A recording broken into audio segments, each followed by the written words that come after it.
Goeiemôre. Wat 'n voorreg om vanoggend saam met medebroers en susters in die vergadering te sit waar ons die Here se aangesig soek. En ek vertrou dat jy vanoggend 'n boodskap sal kry. In hierdie week wat verby is daar ten minste 3 gesinne wat iemand verloor het aan die dood. En ek wil vanoggend vir jou vra, is jou saak reg? Is jou saak reg? Want ons kan voor volgende week 'n begrafnis hou en is dalk joune of is dalk myne. So as jou saak nie reg is nie, gee die Heilige Gees 'n kans om vandag te werk. En ek wil vir jou vra om vandag die Heilige Gees onbeperk kans te gee om te werk. Iemand vra my gister, maar hoe berei jy se preek voor? Ek sê, "Sjoe, jy doen baie, dit is vat nogal se tyd. Vir so gemiddeld tussen 30 en 40 ure. Maar hier's die ding, as jy nie 'n kans gee vir die Gees om te werk, beteken dit niks.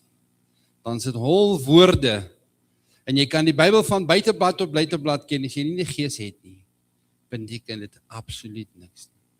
Ek wil jy vanoggend vra, ek gaan natuurlik die boodskap doen wat ek voorberei het, sodat ek ook die gedeelte doen wat my verantwoordelikheid is, maar kom ons gee vandag vir die Gees kans om te werk. As jy vandag die Gees onbelemmerd laat werk, of het deur 'n woord is, of het deur 'n openbaring is, gaan daar verseker 'n verandering in elkeen van ons se lewe kom. En as daar enige manifestasies of iets sal wees, moet jy nie skrik nie, ons hanteer dit, ons is opgewas om hierdie goed te hanteer, daar's mense wat weet om dit te hanteer, en ek vra vandag vir jou, dat jy wat vandag hier is, nie na my stem sal luister nie, want ek gaan jou teleurstel, ek gaan oor my woorde struikel, want ek is 'n mens, maar hoor wat die Heilige Gees vandag vir jou wil sê. En jy gaan verseker anders ter jy uitloop as wat jy ingeloop het. En hierdie boodskap vandag is dan bietjie dieper. En ek wil graag vir elkeen van u regheid in die oë kyk vanmôre. En ons wil bietjie vandag gesels oor 'n tema wat, as jy 'n boodskap se tema kon gee, sê, is jy moeg? Is jy moeg? Jy weet, baie van ons kom by siek mense en dan bid jy vir siek mense en dan gaan die persoon dood. Of jy probeer mense help en dit gebeur nie. Verstaan daai moeg en raak jy sê, wat is dan die sin? Wat is dan die sin? En op grond van wat is daai die sin as jy iets doen? Ek bedoel werklik, met 'n regte hart en 'n regte gesindheid. En jy doen dit nie om gered te word nie, jy doen dit omdat jy dit wil doen. Dan is hierdie boodskap vir jou. So as jy nie gered is nie, in die eerste plek, kom by die Here uit. In die tweede plek, laat die Gees vandag werk. Onbeperk. Soos wat hy nog nooit gewerk het nie. Nou hier's nou die ding in kerke, dit is moeilik om dit te verduidelik, maar party kerke sê, die Gees kan jy ontvang, en ander kerke sê, die Heilige Gees is altyd daar, en altyd is reg. Die Heilige Gees is al die plekke. Ons lees net van een plek in die woord, waar die Here nie daar gaan wees nie, dit sal wees in die poel van vuur, nie omdat hy nie daar kan wees nie, omdat hy in die soewereinheid bepaal het dat hy nie daar kan wees nie. Verder is die Here oralste, hy is alomteenwoordig. So hoe kan dit nou wees as jy sê die Gees is teenwoordig, maar die Gees moet ons kom besoek? Dit is moeilik om dit in woorde op te sit. Dit gaan basies daaroor, God is alomteenwoordig. Maar as jy jou oopstel om te hoor wat hy sê, hy forceer dit nie op jou af nie, dan het jy vandag 'n boodskap. En my vraag aan jou vandag is, broer en suster, is jy moeg? Is jy moeg vandag? Is jy moeg vandag, soos wat jy sit? Ons probeer mos voorgee, ons is okay, nie waar nie. Ons is okay, sê met jou vra, nee, dit gaan goed, dankie jy. Nou wil ek vir jy sê, daar in Johannes 4 staan dat Jesus self moeg geword het. Daar is ten minste op 5 plekke in die Bybel wat gesê, Jesus het moeg geword. Hy het moeg geword. Johannes 4 praat van Jesus het by die fontein gaan sit van Jakob. En hy was moeg. In Markus 4 lees ons van Jesus was moeg en hy het onder in die skei gelê en slaap terwyl daar 'n storm was. Hy was moeg omdat hy ook 'n liggaamlike liggaam het soos wat ek en u gehad het. Soos wat ek en u het. So as Jesus Christus moeg geword het, en hoeveel keer leer ons nie daarvan dat in die vroeg van die oggende gaan bid het om net so 'n bietjie spasie te kry van al hierdie goeters wat gebeur het. My vraag aan jou is vanoggend, is jy moeg? Is jy moeg tot in jou siel in moeg? Hoeveel mense het jy die afgelope jaar, miskien maand, jare gehoor sê, ek kan nie meer nie. Ek kan nie meer so aangaan nie. Ek het 'n paar gehoor, en ek is seker elkeen van u wat hier sit, sal dit gehoor het. Dalk nie dieselfde woorde nie, maar mense wat moet opgee. Groot, sterk manne, wat jy nie meer moeilikheid sal soek nie. Met sulke grove hande, wat vir jou sê, ek kan nie meer nie. Ek kan nie meer nie. Nou onlangs met die back and close seer, as jy bietjie met die manne gesels, wat 200 melkbeeste moes gaan doodskiet, so, dan sê ek kan nie meer nie. Mense wat hulle werk verloor, hier in die gemeente, ek wil eintlik sê tientalle mense, wat finansiële uitdagings het. Mense wat deur uitdagings gaan, stryd gaan. En nou kom jy en ek, en ons probeer regtig alles doen, wat ons kan, om hierdie mense te vertroos. En dit is reg, dit is goed, dis mos hoekom ons daar is. Alles gaan oor verhouding in die eerste plek met die Vader, en in die tweede plek gaan dit oor ander mense. So alles gaan oor verhoudings. En nou, somtyds probeer ons goed doen. En dit is mooi gesindheid. Ek praat nou met kinders van die Here. Probeer jy goed doen wat net God kan doen. So 'n bietjie kyk wat is daar, en nou raak jy moeg. Nou raak jy uitgeput. Iewers langs jou lewenspad, wat jy loop. Ek wil eintlik sê jou geestelike lewenspad. Dra jy goed wat jy nie veronderstel is om te dra meer nie. Jy hoor met almal, hoe gaan dit met jou? My broer en my suster, hoe gaan dit met jou? Hoe gaan dit nou na jou, na die uitdagings wat jy gehad het? En ons almal bedoel dit met 'n mooi hart. Niks sout nie. Jy bel mense, jy hoor by mense, hoe gaan dit met jou tannie, oom, miskien 'n familielid wat jy lanklaas van gehoor het, jy bel, jy luister, en dan draai jy alles op jou skouers, wat die mense vir jou sê, en jy is besorg oor elke een, terwyl jy self wegkwyn, in stilte. In stilte dra jy al die goed van almal, van jou familie, en jy is besig om weg te kwyn in jouself in. Jy is moeg want jy dink jy moet die deurbraak wees vir elke persoon se probleme. Jy is bang dat as jy vir een oomblik, net vir 'n sekond passie sal verloor, en sal op jou hardloop, alles uitmekaar sal val. Dis nie God se plan, met wat hy bedoel het, om te sê ons moet vir hom arbeid. En hier is die waarheid vanmôre, vir elkeen van u wat hier sit, vir ons wat hier sit. En hoor vandag, ons sê dit in liefde, en met die grootste respek, en met die grootste eerbied. Jy is nie Jesus nie. Jy is nie die Heilige Gees nie. Ons is wel 'n tempel van die Heilige Gees. En beslis is ons Jesus 'n liggaam op aarde. Ons weet dit. En niemand stry daaromtrent nie. Maar hier is die kruks. Jy is nooit geroep om 'n redder te wees nie. Jy is geroep om te gaan vertel van die redder.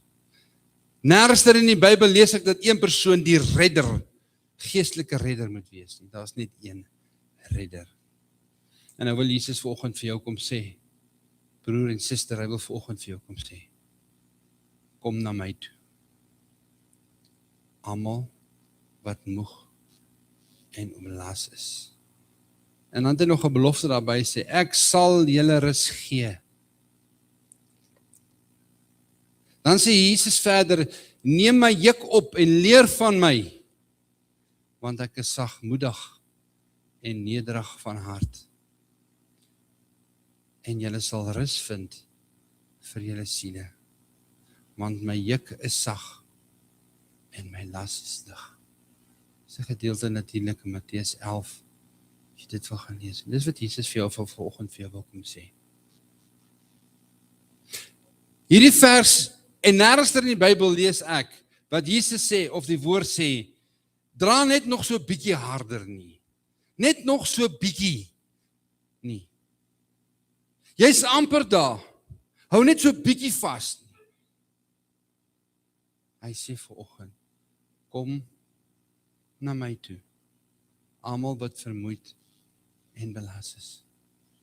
En as ons nou moet eerlik wees, is elkeen van ons wat vanoggend hier sit, meer of minder belas, maar belas is jy verseker. Verseker. Is tyd dat ek en u na Jesus Christus toe kom. By sy voete kom kniel. Want hier is nou die groot ding. Die Christelike geloof is die enigste geloof wat Jesus jou dra. Al die ander gelowe moet jy dra. Sit vir ons daai prentjie op. Hier is maar net 'n voorstelling. 'n voorstelling. Iemand vertel my 'n verhaal van 'n tempel wat afgebrand het en hulle moet hardloop om die gode uit te dra, want hulle gaan verbrand en goed. Al die ander godsdienste wat daar is, moet jy dra op jou skouers. Maar die Jesus van Nasaret, wat gesterf het en opgestaan het, sê vanoggend vir jou, kom na my toe. Ek sal vir jou rus gee. Dis 'n groot verskil tussen die geloof wat ons het en die ander gelowe. En dit is natuurlik, die ander gelowe is gelowe. Ons is godsdienstig. Ons is kinders van die Here. En Jesus sê vanoggend vir jou, jy het 'n oop deur. Kom na hom toe. Al daai goed wat jy so op jou skouers dra, al daai worstelinge, al daai stryd, kom na hom toe. Die woord sê vandag, en as ek sê die woord, is dit Jesus en die Vader en die Gees, sê vandag vir jou, daai huweliksmaat van jou, kom lê hom bietjie by Vader se voete neer, by Jesus se voete neer. Wees bietjie stil en weet dat hy die Here is. Daai seun of dogter van jou, met daai uitdagings, kom lê daai persoon bietjie by Jesus se voete neer. Daai familietwis, daar in die familie, wat ons almal al te goed ken, kom lê dit by Jesus se voete neer. Jy hoef nie die redder te wees nie. Daai kerktwis, daai teologiese twis vra, al daai goed, kom lê dit by Jesus se voete neer. Daardie finansiële stryd wat jy het, daai bekommernisse, en daai siekte wat jy het, kom lê dit by Jesus se voete neer. Jesus het gesê, dit is volbring. Die prys is betaal. Daardie onuitgesproke wat jy het in die aand, en dit gebeur mos gewoonlik hier tussen 1 en 3 in die oggende. Dit is nou 'n lekker gesprek wat ons kan hê eendag oor hoekom daai tye, want dan is die gees die meeste aktief, ook die geestelike engele, maar ook die bose, wat jy wakker skrik, papnat gesweet en jou kussing is papnat gehuil of gesweet en daai komperse is sommer so die mekaar, want jy kon nie slaap nie. Dan sê Jesus vir jou, kom na hom toe. Nêrens ter staan daar, dat jy moet iemand red in jou eie krag. Ons werk is om te bid. Daar's 'n voorskrif vir ons in die Bybel, ons moet bid. En daar's 'n hele lang lys vir wie ons moet bid vir almal en alles. Maar dit is sy werk, dis die Heilige Gees se werk, om jou vanoggend te dra, deur jou stryd. Dis die Gees se werk om vanoggend jou te genees, waar ook al jy mag deurgaan. En dit is die Gees se werk om jou te vanoggend te oortuig, baie beslis nie my werk nie, want dan sal ek lelik beval in die opdrag. Dis die Gees se werk om jou vanoggend te oortuig.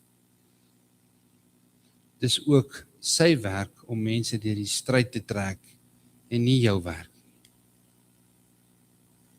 Miskien weet jy vandag nog nie eens wat die vraag is nie. En dit het ons in die jeug ook gesê, wonderlik en hoe wonderlik is dit nie. Jy weet nog nie eens wat die vraag is in jou lewe is nie.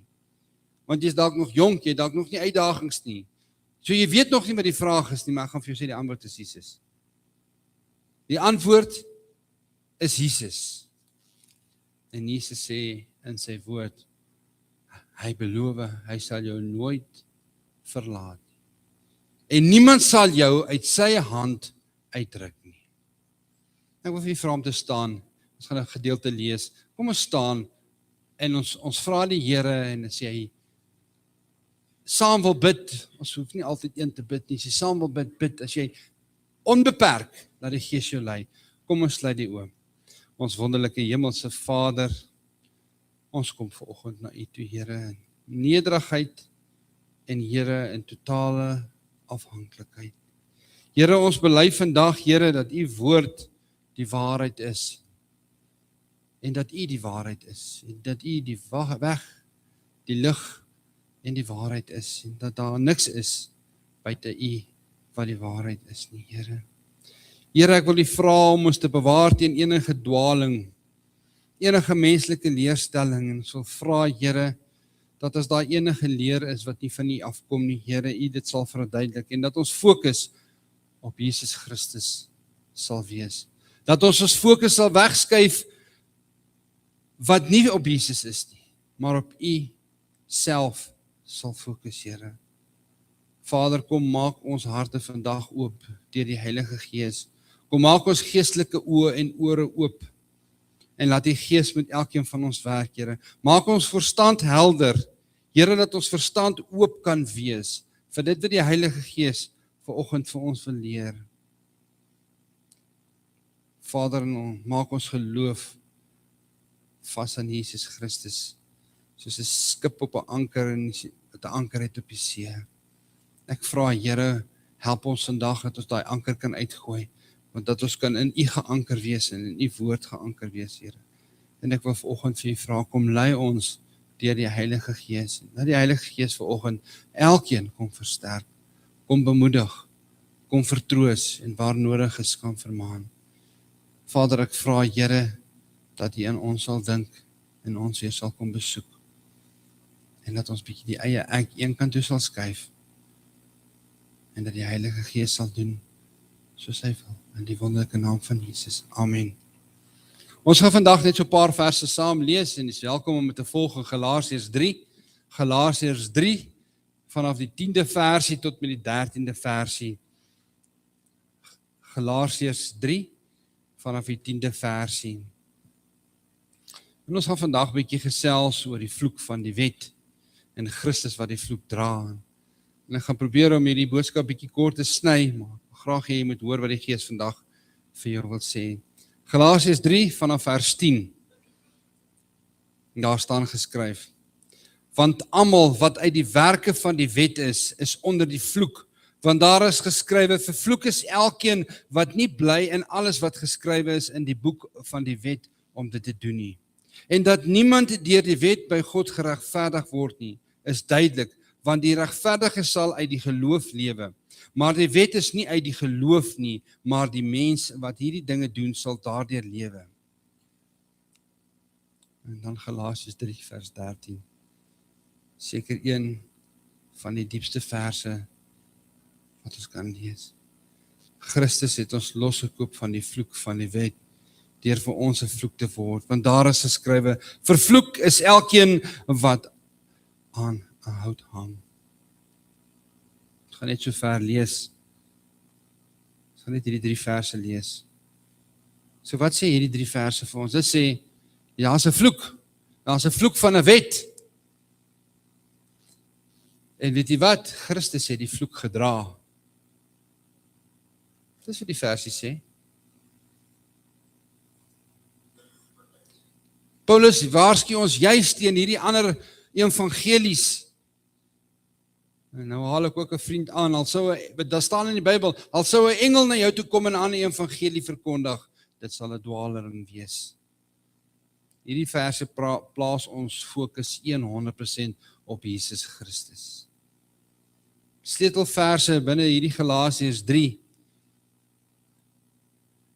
as jy dit nou lees, sal jy sien vers 1 praat van, wie het julle betower? Hoor gou wat sy woorde word hier gebruik. Vers 1, wie het julle betower? Vers 10 van Galasiërs 3 staan daar, vervloek is elkeen, ons het dit gelees. Vers 13, Christus het ons losgekoop. Vers 14, sodat die Seun kan kom. Sien jy al hierdie verse?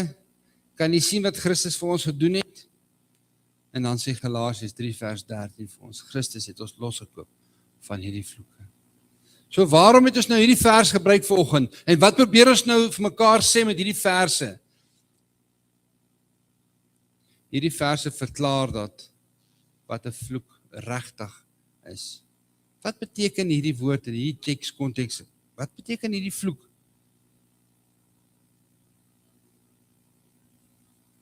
En hierdie sluit vir ons dit toe, dat ons kan verstaan, sodat alle ander vloekteorieë, wat nie woordgefondeer is nie, bietjie uitgesluit word. Hierdie gedeelte gee vir ons ruimte vir enige vreesteologie wat ons almal buite die kruis van Christus plaas. In Handelinge 17 vers 11 staan daar geskryf. En dit is so mooi, daar staan geskryf, hulle het die woord met alle gewilligheid ontvang en daagliks die skrifte ondersoek en daardie dinge was so. So dit is nie 'n ongeloof om dinge te soek en te toets nie. Dit is 'n gehoorsaamheid aan die woord van God. In ons tyd hoor ons mos al hierdie woorde van vloeke en bindings en bloedlynvloeke en geestelike aanvalle. Nou wil ek vir jou sê, hierdie goed bestaan. Regtig, dit bestaan. Daar's geen twyfel dat dit nie bestaan nie. Dit bestaan. Maar die vraag is vandag, al klink al hierdie goed geestelik, wat leer die Nuwe Testament en wat leer Jesus Christus en die apostels vir ons oor al hierdie goede waarvan hiervan gepraat word? So wat bedoel die Bybel regtig nou met die woord van 'n vloek? Ons het dit gelees in Galasiërs 3 vers 10, vervloek is elkeen wat nie bly wat geskryf is nie. So in die woord van die Bybel, in die woord van God, beteken hierdie woord vloek, beteken nie 'n towerwoord nie. Dis nie wat dit beteken nie. Dit beteken nie 'n mens 'n negatiewe uitspraak nou oor iets nie. Dis nie wat dit hier beteken nie. Dit beteken nie 'n bonatuurlike een of ander tipe krag wat rond beweeg en vloek nie. Nee, dis nie wat hierdie gedeelte beteken nie. Hierdie gedeelte beteken 'n vloek is God se regverdige oordeel oor sonde. Dit is wat hierdie vers vir ons beteken. Dit is waarom die skrif sê die hele wêreld is onder die mag van die sonde. Almal is in daai vers bekend. So kan hierdie goed nou 'n effek hê op 'n persoon wat nie 'n kind van God is nie. Met ander woorde, jy is nog nie bloedgewas nie. Jy het nog nie 'n ontmoeting met die Here gehad nie. Jy het nog nie tot inkeer gekom nie. En die Griekse woord is metanoia. Jy het hierdie kant toe geweeg, jy het omgedraai 180 grade deur die genade van Jesus en die genade alleen en jy's 'n nuwe skepsel. Dit het nog nie met jou gebeur nie. Kom ons sê dit nou maar vir die mense van die wêreld. Wat beteken hierdie goed nou vir die mense van die wêreld? En ja, natuurlik kan jy gebind wees met hierdie goed as jy nie 'n kind van God is nie. En dis erg, en dis baie erg. En as ons die Bybelvers verder lees, staan daar in Efesiërs 12 vers 1 tot 2, ek gaan dit maar net sommer vir u sê, terwille van tyd, julle was dood. Wie is hierdie julle? Mense wat nog nie in Christus is nie, wat die reddende genade nog nie aan verskyn het nie, wat nog nie dit aanvaar het nie, en wat nog nie ontmoeting gehad het met die Heilige Gees en die Heilige Gees jou oortuig het nie. Julle was dood deur die misdade van sonde, volgens die owerstes van die mag van die lig. Ongeredde mense. En as ek ongered sê ek, jy is nog nie opgeskryf in die boek van die lewe nie. alhoewel Jesus reeds 'n plan vir jou het. En ek sal graag eendag vir u moet verduidelik, of graag wil verduidelik, hoe dit al in die begin van tyd is. Maar kom ons hou dit eenvoudig, kinderlik. God het jou nog nie gered nie. Jy is nog in hierdie wêreld. Jy is nog nie gedoop deur die Heilige Gees nie. Jy verstaan nog nie hierdie dinge nie. So ongeredde mense word beslis gebind. Waardeur? Veral deur sonde. En dit word jy nou onder die heerskappy van Satan, en nou kom al hierdie goed. En daar's nou bindings en vloeke op jou lewe, en jy staan buite Christus. Dan het jy 'n probleem. Maar let op, die Bybel sê nie, jy is gebind deur mense se woorde se vloeke nie. Jesus sê in Johannes 8 vers 34, elkeen wat sonde doen, is 'n diensknegt van die sonde. Hier is die geheim, vir die ongeredde. Die grootste gebondenheid wat jy in die lewe het, is nie vloeke nie, dit is sonde en ongeloof. Want as Jesus jou vrygemaak het, is jy waarlik vry. So het hierdie vloeke van mense en goed enige effek op jou lewe? In die 80er jare, toe ons in Heidelberg gebly het in die skole, toe sataniste nou so begin groot word, en daar's byeenkomste, en jy ry onder brûe en allerlei prentes geteken, het die mense so bang geword. Nou praat ek mense van die Here, hulle het so bang geword, hulle het nou op alles gepraat daar by skool, nou moet ons bid teen hierdie Satan se goed, ons moet nou keer, want die Satan is besig om die dorp oor te vat. Ek het nie mooi verstaan, wat gebeur nou hier nie, wat doen ons nou hier nie? Mense se broeke het begin bewe vir die magte van die duisternis. En dit het my 30, 40 jaar dalk gevat om te besef, om te geestelik te groei. So ek kan rustig slaap. Dit is volbring. Jesus het die prys betaal. Ek is in Christus. Niemand sal my iets aandoen nie. Psalm 91 en nog honderde ander skrifgedeeltes kom na my toe. Die Here my beloof, hy sal my beskerm. Ons hoef nie nou ewe skielik 'n saamtrek te hou en te bid teen afgodsdiens en sataniste en goed nie. Hulle is kragteloos, hulle is oorwin. As jy in Christus is natuurlik. As jy nie is nie, het jy 'n probleem. So wat gebeur toe nou met dit? Mense glo die leuen. Mense glo die leuen meer as wat hulle die waarheid glo. Nou leef die mense in vrees. Nou raak hulle bang. En nou rig hulle lewens daarvolgens in. Nou gaan inspekteer hulle elke liewe ding en hulle gaan soek die vyand in elke ding. Maar die antwoord is net Jesus Christus. Kom ons agter, dit is niks niets nie. Die Bybel sê die hele wêreld is in die mag van die bose. Verseker gaan jy die Satan en alles kry. Jy gaan hom op die stoele kry, gaan hom die Bybel kry, gaan hom die dak kry, gaan hom die ligte kry. Jy gaan hom in jou Bybel kry, wat is in China gedruk. Jy gaan op jou maandag kry, gaan Dinsdag kry, jy gaan dit in die maande van die jaar kry. Jy gaan dit in alles kry. Hoekom wil jy nou 'n studie gemaak van al hierdie goeters? Maak 'n studie van Jesus Christus in die woord.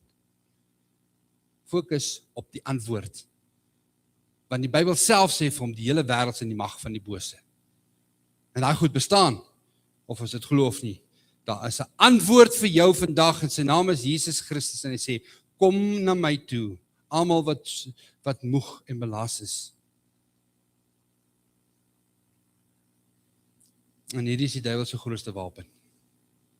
Nee, kyk, die duiwel hou nou daarvan, jy moet nou 'n studie gaan maak van daai leidspreker.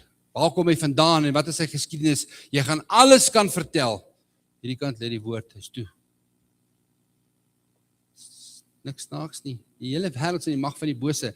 Die mag van hierdie wêreld is oorgehandig aan Satan die dag toe die sondeval plaasgevind het. Toe Jesus op die berg gebring was deur die Satan homself, sê die Satan vir Jesus, sien jy al hierdie koninkryke wat hier so is? aanbid my net een keer, en ek sal dit vir jou gee. Jesus het nie met hom geredeneer en vir hom gesê, hoorie, maar dit behoort nou nie eintlik aan jou nie, dit behoort nou eintlik aan die skep. Nee, hy het dit nie gedoen nie. Want hy het geweet, die mag van hierdie wêreld is in hierdie koning Satan oorgegee. Dis hoekom daar so baie goed is. En daarom is ek en jy wat in Christus is, vreemdelinge en bywoners. Dis hoekom daar so baie uitdagings vir ons is. Dis hoekom die Satan ons so haat. Die Satan haat ons. Hy wil slag en hy wil steel en hy wil verwoes. En hy wil tog net nie hê ons moet op Jesus fokus nie. Solank ons net op die verkeerde goed fokus en hom soek en argumenteer oor nou die goed van waar Toyota en Ford en Maandag en Dinsdag en al hierdie goed vandaan kom en hy hou daarvan, want nou is jou aandag afgetrek en sê, Here, vergewe my. Ek sondig, ek skuldig. Ek kan nie sonder U nie. Ek het hierdie verskriklike ding, Here, ek is moeg, ek probeer met mense gesels, Here, ek kom nie voor en sê, wees stil en weet, ek is die Here, kom na my toe, ek sal vir jou krag gee. En dan sê mense nou natuurlik die teenargument uit die Bybel uit, presies soos wat die Satan gedoen het die Satan nie die woord gekwoteer toe hy met Jesus gepraat het nie. Het hy nie vir Jesus geskryf, daar staan geskrywe nie, Satan ken die Bybel baie beter as wat ek en jy hom ooit sal ken. En nou sê mense vir jou, maar daar staan in Spreuke 18 geskryf, dood en lewe is in die mag van die tong. Satan sê dit, die Bybel sê dit dan.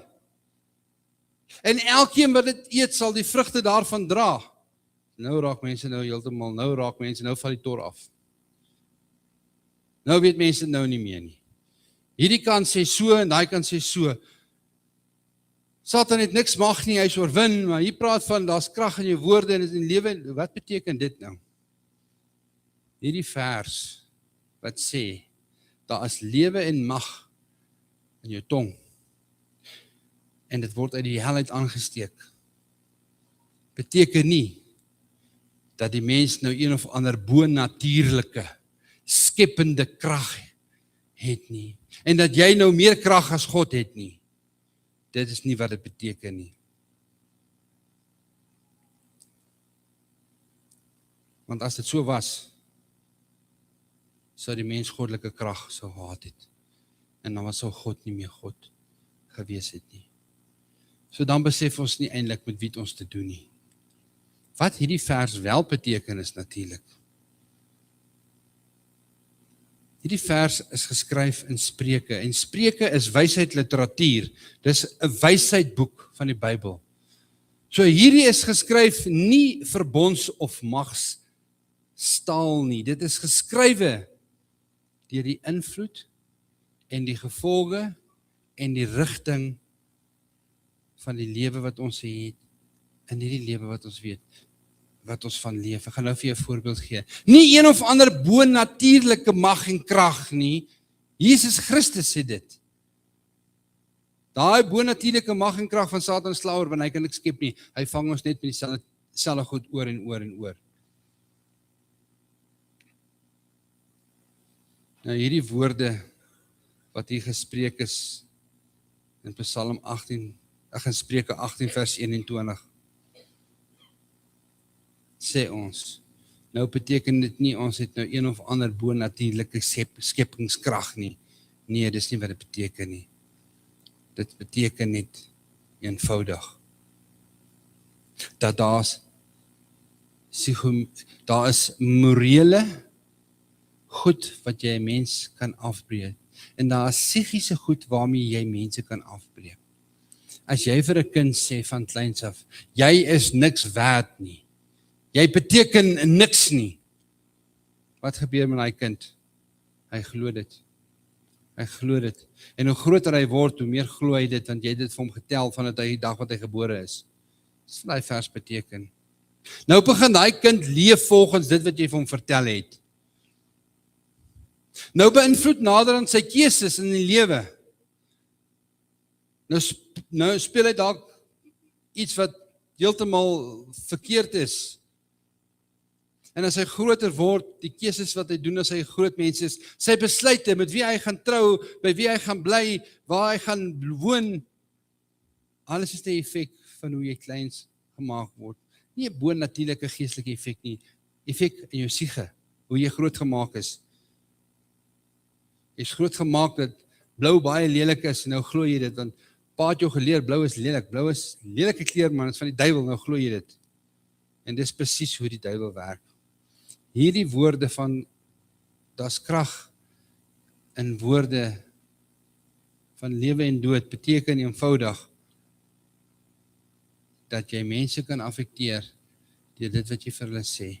Jy het nie nou een of ander bose, magtelike krag, bo Christus se krag, wat hom uit die dode uit opgewek het nie. En dan die volgende ding wat by mense opkom, nou wat van hierdie okkultiese en duistere goed in ons lewe?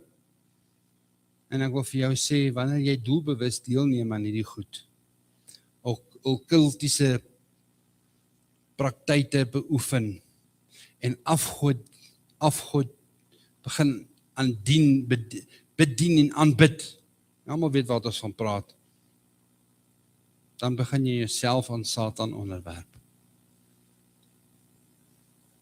Wanneer 'n mens doelbewus aan hierdie goed deelneem, waar ons nie veronderstel is om deel te neem in die eerste plek nie, nou begin die vyand 'n voet in die deur kry.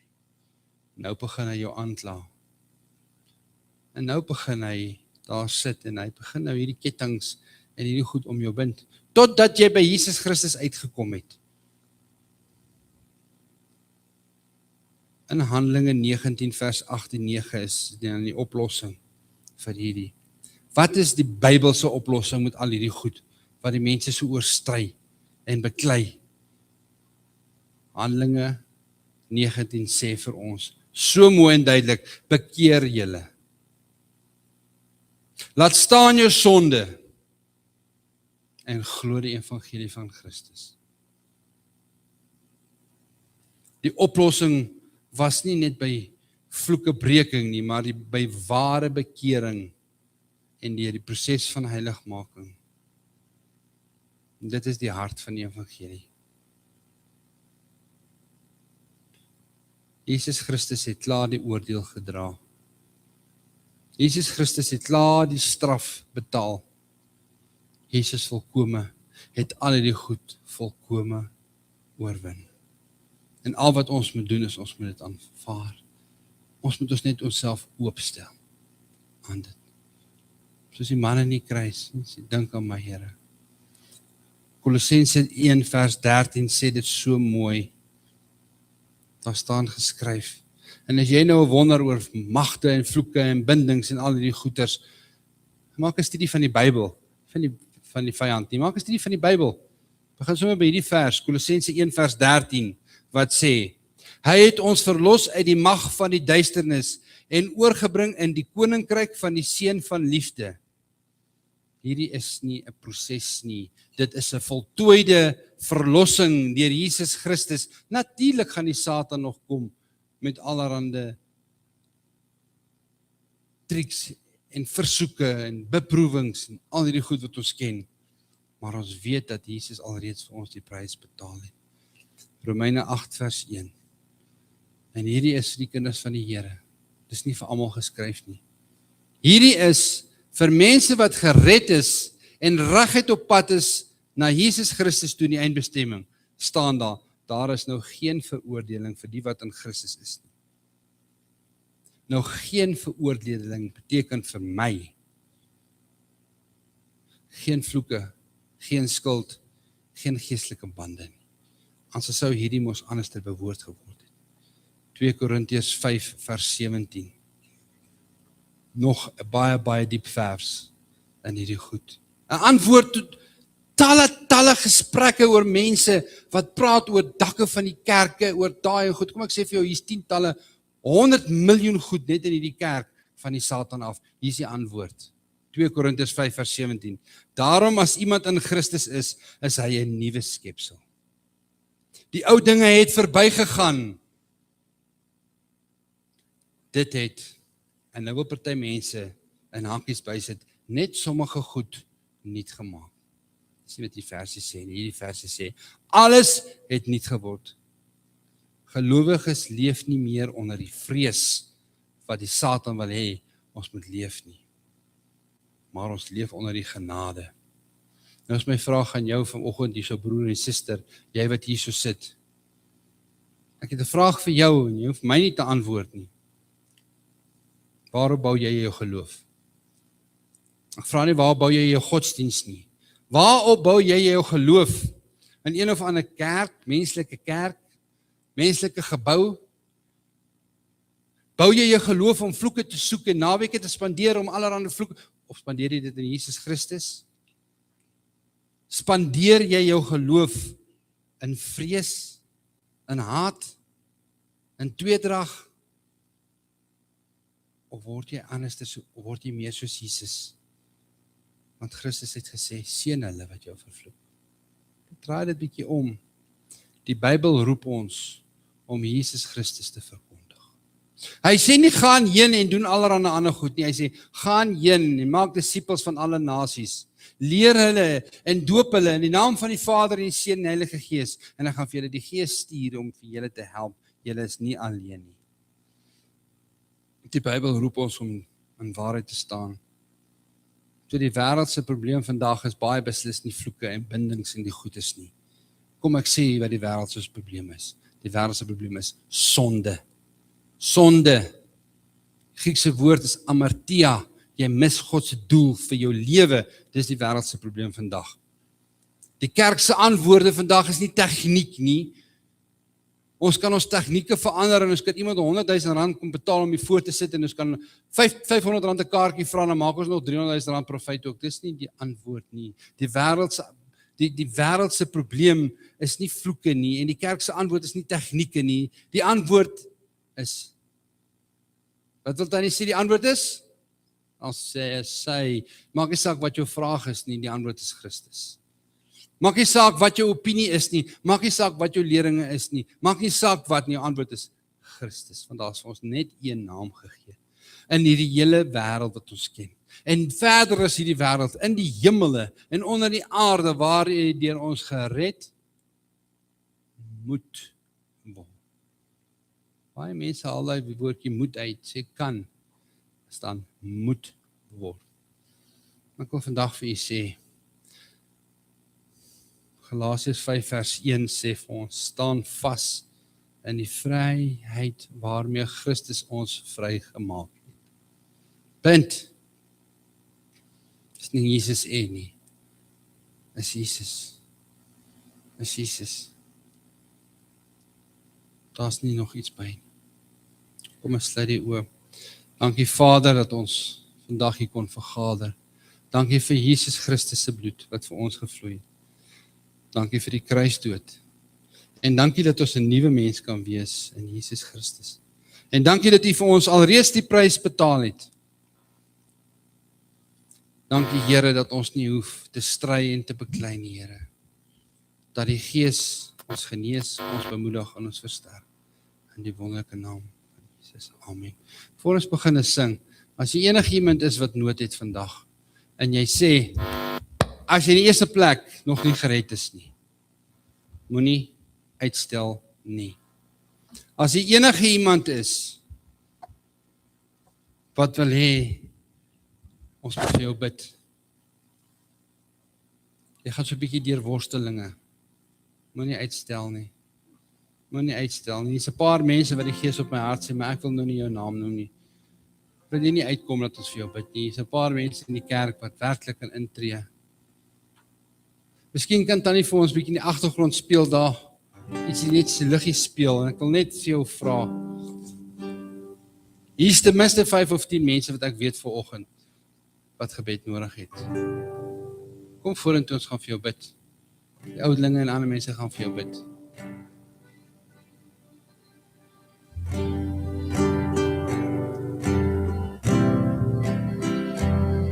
Is daar niemand wat gebed vanoggend nodig het nie?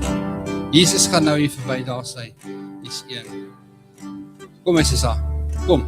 Ek gaan nou die Gees werk. Kom, ek gaan julle uithaal. Kom vorentoe. Kom vir my vorentoe. Kom ons kyk daar. Boeta, kom vir my vorentoe. Frik, kom vorentoe. Sonja, kom staan hier vorentoe. Gavin, kom met jy vorentoe. Jy Louisa. Shani, jy het vanoggend gebed nodig. Kom, ons gaan vir jou bid. Melinda, kom. Wie is daar daai kant, wie sê die Gees vir ons, wie het gebed nodig hierso? Hy weet somme, jy weet somme. Duncan, kom staan 'n bietjie nader. As jy wil, niks is geforseer nie. Jurgens, kom staan 'n bietjie by ons. Is daar nog iemand wat gebed nodig het? Ek vra as daar mense is wat bidders is vandag, kom staan voor. Jy gaan vir ons moet intree, help intree. As daar mense is wat kan bid, in die Gees kan bid. Tannie, kom bid vir ons asseblief. Oom, kom bid vir ons. Tannie, kom bid vir die mense. Tannie en die oom, kom tree vir die mense in. Dis die werk van die Here. Steven, jy gaan vorentoe moet kom, mense gaan vir jou bid. Kom. Kom vorentoe. Steven en Steven moet vir Steven bid. Is daar nog enigiemand daai kant? My Boeta, kom. Kom. Sissie, kom. Ons gaan vir jou bid. Kom stap as jy wil. As jy wil nie, hoef jy nie.